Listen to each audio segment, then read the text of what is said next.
Hello friends, I'm Dr. Rohini Ruhil.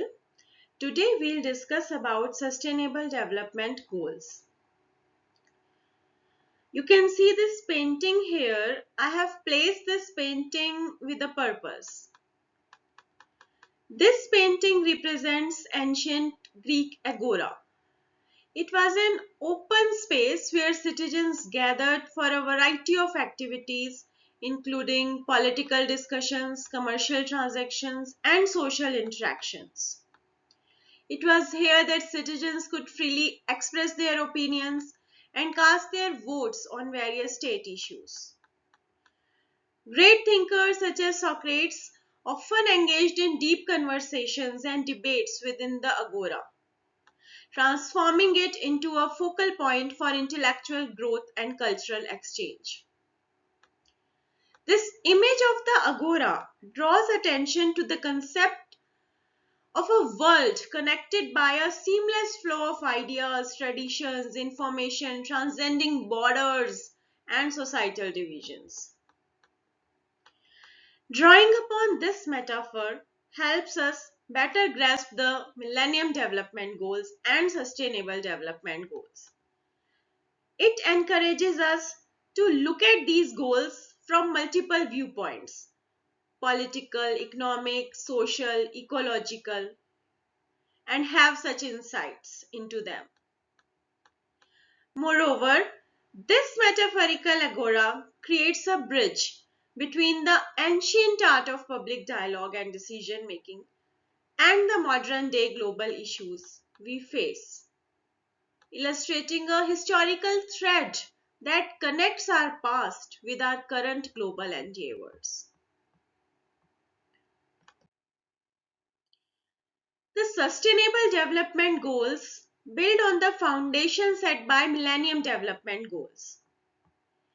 They are part of a global plan that kicked off after 2015, and they aim to do more together to root out poverty and hunger, make sure everyone's human rights are respected, and that development benefits everyone without harming our planet. It's about nations working hand in hand to make the world a better place for everyone, now and in the future, at the same time taking care of the earth along the way. The antecedents to the MDGs include some key summits of the 1990s, which fed into many of the goals of MDGs, like World Summit for Children in 1990 and World Summit for Social Development in 1995. And this World Summit for Social Development had poverty reduction as its main area of discussion. Then Organization for Economic Cooperation and Development came out with International Development Goals, and these IDGs were under six main headings: education, gender, IMR, MMR, reproductive health, and environmental. Then in 2000, UN came with a report, We the Peoples, the role of the United Nations in the 21st century. The leading issue of the report was poverty eradication. In June 2000, four major development multilaterals, IMF, OECD, UN, and World Bank, came together and launched a common document, A Better World for All, Progress Towards the International Development Goals. These goals were similar to IDGs and the previous documents. One important addition was Goal 8, Global Partnership for Development. Then MDGs were informally approved at the UN Conference on International Financing for Development in Monterrey, and a Monterrey Consensus was forged. World leaders then came together for the Millennium Summit of the United Nations back in 2000, and MDGs were established. And 189 nations officially agreed to this plan. The MDGs comprised 8 goals, focused on eradicating extreme poverty and hunger, achieving universal primary education, promoting gender equality, reducing child mortality, improving maternal health, combating major diseases, ensuring environmental sustainability, and fostering a global partnership for development.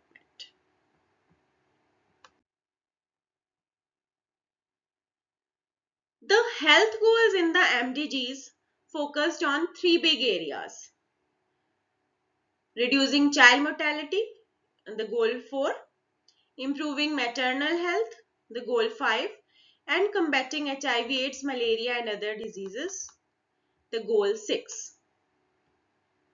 These goals aimed to decrease under 5 child deaths, reduce maternal mortality, and halt the spread of infectious diseases. They also sought to achieve universal access to treatment for HIV/AIDS, also to significantly reduce the incidence of malaria and other significant diseases. Few scholars have also pointed out certain limitations of MDGs. The MDGs were critiqued for their limited scope. Key issues such as governance, human rights, non-communicable diseases, these were not fully addressed.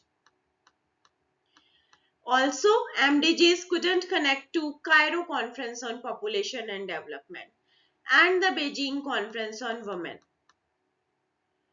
On the matter of inequality, the MDGs didn't take on issues like unfair trading, heavy debts that some countries were dealing with.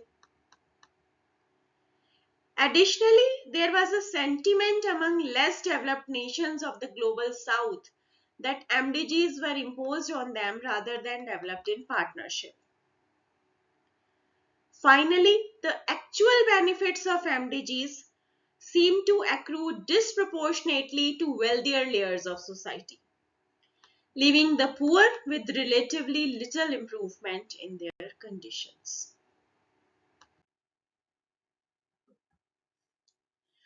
Now, MDGs were to be achieved by the end of 2015. So many processes started working to shape the post-2015 development agenda.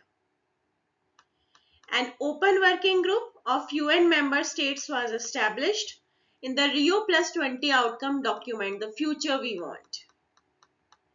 Many of the MDGs limitations were considered when framing the Sustainable Development Goals, leading to a more comprehensive and inclusive global agenda. SDGs emerged from an intergovernmental process involving all the countries of global north and south, especially middle-income countries. SDG proposal was put forward by Guatemala and Colombia in the Rio Plus 20 conference in Brazil.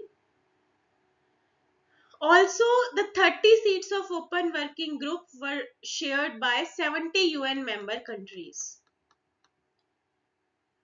The civil society participation was also very significant, and they were able to push certain issues like gender, equity, human rights into SDGs.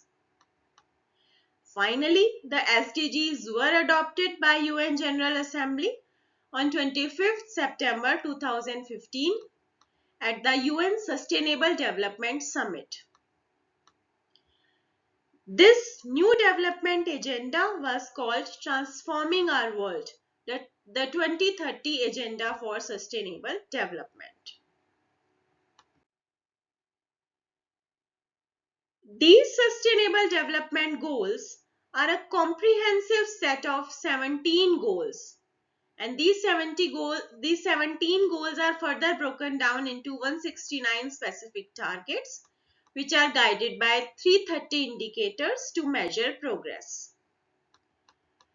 These goals are designed to be integrative and interconnected, acknowledging the complex nature of sustainable development.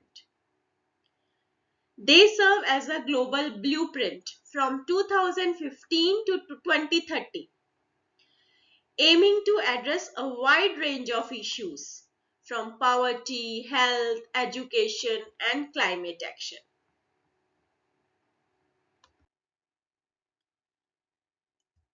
Now, SDG 3 is dedicated to ensuring healthy lives and promoting well being for all at all ages.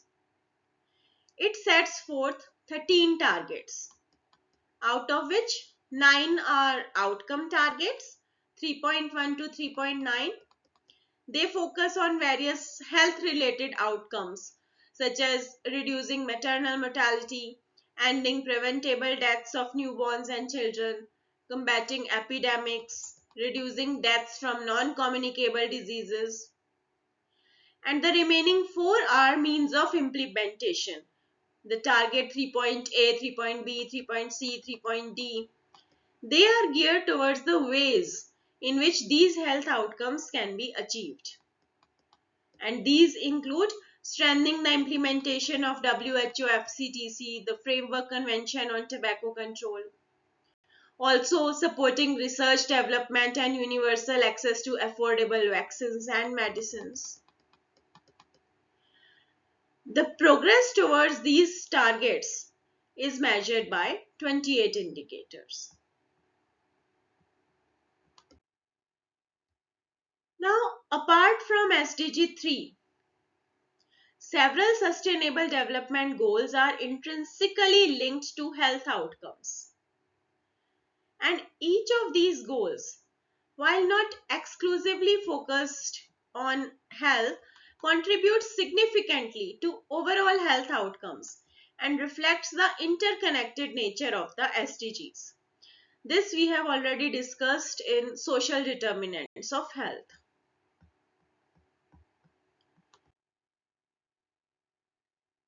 Now, tackling the SDGs comes with set of complex challenges. Now, what are those challenges? Several scholars have pointed out certain challenges. One key challenge is figuring out how to gather the necessary resources and make sure that these resources are used effectively for sustainable development. A topic that sparked debate for a global tax authority at the Addis Ababa conference. Yet the idea didn't take off. We are also grappling with disparities in progress both between countries and within countries, same as the case was with as MDGs. Also, fulfillment of SDGs involves heavy trade-offs. For example, agricultural expansion to ensure food for all may involve cutting of forests. There are also some commercial interests behind vaccines and drugs in public health practice. Further, data collection and monitoring around indicators is also challenging. Some scholars recognize the need for relevant indicators. So these were the challenges. To conclude, the future prospects for advancing the Sustainable Development Goals look promising, with several key factors playing pivotal roles. But at the same time, there is a need to overcome challenges.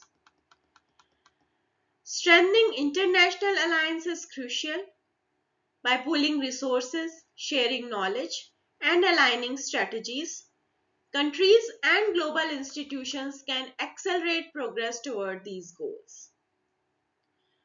Breakthroughs in technology offer unprecedented opportunities to tackle SDGs. From improving health diagnostics to enhancing agricultural productivity and facilitating clean energy solutions, technology is a game changer. Lastly, active participation from NGOs, community groups, and activists ensures that the voices of the most affected are heard. It also holds governments and private entities accountable, pushing for transparency and inclusivity in the implementation of the SDGs. So with this, I end my presentation. Thanks for listening. Kindly like and subscribe to this channel. You can also write me at my email address given here. Thank you so much. Bye bye.